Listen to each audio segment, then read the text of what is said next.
தமிழ்நாடு வெற்றி கழகம் அப்படிங்கிறது வந்து அந்த டிவிகே அப்படிங்கிற கட்சியே வந்து திடீர்னு அவர் அனௌன்ஸ் பண்ணாரு. யாருமே எதிர்பார்க்கல.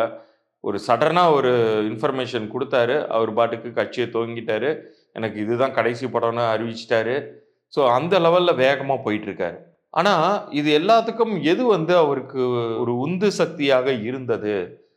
இப்போ பொதுவா வந்து ஒரு கெமிஸ்ட்ரி லேப்ல வந்து சொல்லுவாங்க. கெமிக்கல் ரியாக்ஷன் நடக்கணும்னா, ஃபைனலா ஏதோ ஒரு கெமிக்கல் அதில ஆட் பண்ணும்போது, அது வந்து வேகமா நடத்தி வைக்கும் அந்த கெமிக்கல் ரியாக்ஷன். அந்த மாதிரி ஒரு மனிதனுடைய வாழ்க்கையில, ஒரு காலம் வரைக்கும் வந்து ஒரு மனிதன் வந்து 100 கோடி, 200 கோடின்னு சம்பாரிச்சுட்டு, பணம் காசை சேர்ப்பதிலேயே வந்து ஒருத்தரோட லைஃப் போயிட்டு இருக்கு. திடீர்னு பார்த்தீங்கன்னா, எல்லாத்தையும் விட்டுட்டு பொது வாழ்க்கைக்கு வரேன் அப்படின்னு திரும்புறது வந்து அவ்வளோ சீக்கிரம் நிகழ்ந்துராது.